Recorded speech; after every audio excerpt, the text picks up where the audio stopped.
ಕರ್ನಾಟಕದ ಅಯೋಧ್ಯೆ ಎಂದೇ ಕರೆಸಿಕೊಳ್ಳುವ ಕಾಫಿನಾಡ ದತ್ತಪೀಠದ ಗುಹೆ ಒಳಗೆ ಹೊರಗೆ ಇರೋ ಗೋರಿಗಳು ನಕಲಿ ಅಂತ ಬಿಜೆಪಿ ಹಿಂದೂ ಸಂಘಟನೆಗಳು ಸುಮಾರು 30 ವರ್ಷಗಳಿಂದ ಹೇಳಿಕೊಂಡೇ ಬರ್ತಾ ಇವೆ. ಆದ್ರೀಗ ಈ ನಮ್ಮ ದತ್ತಾತ್ರೇಯ ಗ್ರಾಮ ಪಂಚಾಯಿತಿ ಅಧಿಕಾರಿಗಳು ಕೊಟ್ಟಿರೋ ಉತ್ತರ ಎಲ್ಲರ ಕಿವಿಯನ್ನು ನೆಟ್ಟಗಾಗಿಸಿದೆ. ಹಾಗಾದ್ರೆ ಅಧಿಕಾರಿಗಳು ಹೇಳಿರೋದಾದ್ರೂ ಏನು ಅಂತೀರಾ? ನೀವೇ ನೋಡಿ. ದತ್ತಪೀಠದಲ್ಲಿರುವ ಗೋರಿಗಳು ನಕಲಿನ? ಹಿಂದೂ ಸಂಘಟನೆಗಳಿಂದ 30 ವರ್ಷಗಳ ಹೋರಾಟ.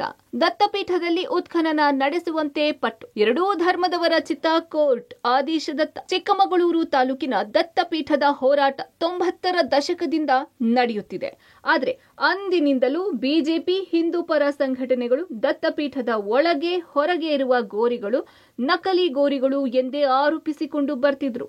ಆದ್ರೀಗ ಹಿಂದೂ ಪರ ಸಂಘಟನೆಗಳು ಆರ್ಟಿಐನಲ್ಲಿರೋ ಗೋರಿಗಳು ಯಾರ್ದು, ನೀವು ಯಾರದ್ದಾದ್ರೂ ಹೂತಿದ್ದೀರಾ, ಸಾಧು ಸಂತರು, ಮುಸ್ಲಿಂ ಧರ್ಮಗುರುಗಳು, ಫಕೀರರ ಹೆಣ ಹೂತಿದ್ದೀರಾ ಎಂದು ಕೇಳಿದ ಮಾಹಿತಿಗೆ ಇನಾಮ್ ದತ್ತಾತ್ರೇಯ ಪೀಠ ಗ್ರಾಮ ಪಂಚಾಯಿತಿ ಯಾವುದೇ ಮಾಹಿತಿ ಗ್ರಾಮ ಪಂಚಾಯಿತಿಯಲ್ಲಿ ಇಲ್ಲ ಎಂದು ಹಿಂಬರಹ ನೀಡಿದ್ದಾರೆ.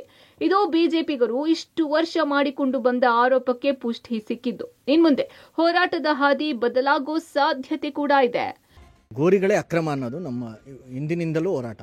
ಯಾವಾಗ ಈ ದತ್ತಪೀಠದ ಹೋರಾಟ ಪ್ರಾರಂಭ ಆಯಿತು ಆಗಿಂದನೂ ಕೂಡ ನಾವು ಬೇಡಿಕೆ ಇಟ್ಟಿದ್ದೇವೆ. ಮತ್ತು ನಮಗೆ ಅಲ್ಲಿ ದತ್ತಪೀಠದಲ್ಲಿರ್ತಕ್ಕಂಥ ಗೋರಿಗಳು ಅಕ್ರಮ ಮತ್ತು ಅಲ್ಲಿ ಏನೂ ಇಲ್ಲ, ನಿರಾಧಾರ ಅಂತ. ಅದಕ್ಕೋಸ್ಕರ ನಾವು ಅಲ್ಲಿ ಪಂಚಾಯಿತಿಗೆ ಮತ್ತು ಜಿಲ್ಲಾಧಿಕಾರಿಗಳಿಗೆ, ತಾಲೂಕು ಕಚೇರಿಗೆ ಎಲ್ಲ ಕಡೆ ಅರ್ಜಿ ಕೊಟ್ಟಿದ್ದೇವೆ. ಅಲ್ಲಿ ಯಾವ ಅಧಿಕೃತವಾಗಿ ನೀವು ಯಾವುದಾದ್ರೂ ಅಲ್ಲಿ ಬಂದಿರತಕ್ಕಂಥ ಸಾಧು ಸನ್ಯಾಸಿ ಅಥವಾ ಮುಸಲ್ಮಾನರ ಫಕೀರರು ಯಾರ್ದಾದ್ರೂ ಶವಗಳನ್ನು ಊತಿದ್ದೀರಾ ಅನ್ನೋದಕ್ಕೆ ದಾಖಲೆ ಕೊಡಿ ಅಂತ ಕೇಳಿದ್ದೇವೆ. ಅಲ್ಲಿ ಅವರು ಕೊಟ್ಟಿದ್ದಾರೆ. ಆ ಥರದ ಯಾವುದೇ ದಾಖಲೆಗಳಿಲ್ಲ, ಆ ರೀತಿ ಯಾವುದೇ ಅಲ್ಲಿ ಶವಗಳನ್ನು ಊತಿಲ್ಲ ಯಾವ ಸಾಧು ಸನ್ಯಾಸಿಗಳು ಅಂತ ಹೇಳಿದ್ದಾರೆ.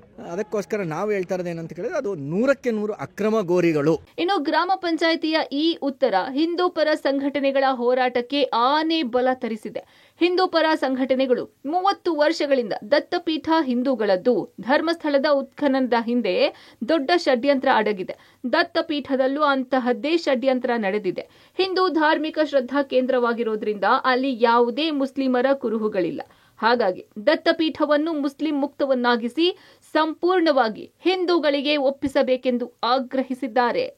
ಧರ್ಮಸ್ಥಳದಲ್ಲೂ ಕೂಡ ಈ ರೀತಿ ಉತ್ಖನನ ಮಾಡಕ್ಕೆ ಹೋಗಿ ಅಲ್ಲಿ ಒಂದು ದೊಡ್ಡ ಷಡ್ಯಂತ್ರ ನಡೆದಿದೆ ಅಂತ.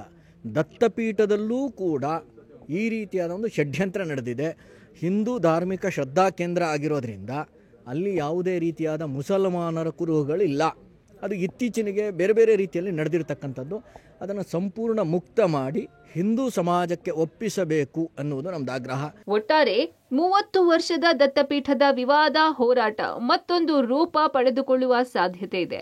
ಗ್ರಾಮ ಪಂಚಾಯಿತಿ ಅಲ್ಲಿನ ಗೋರಿಗಳ ಬಗ್ಗೆ ನಮ್ಮಲ್ಲಿ ಯಾವುದೇ ಮಾಹಿತಿ ದಾಖಲೆ ಇಲ್ಲ ಎಂದಿರೋದು ಹಿಂದೂಗಳ ಆರೋಪ ಹೋರಾಟಕ್ಕೆ ಸಿಕ್ಕ ಅರ್ಧ ಜಯದಂತಾಗಿದೆ.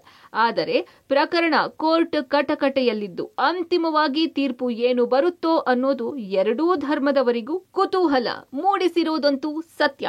ಕ್ಯಾಮರಾಮನ್ ಪುನೀತ್ ಜೊತೆ ನಾರಾಯಣಗೌಡ, ಪಬ್ಲಿಕ್ ಟಿವಿ, ಚಿಕ್ಕಮಗಳೂರು.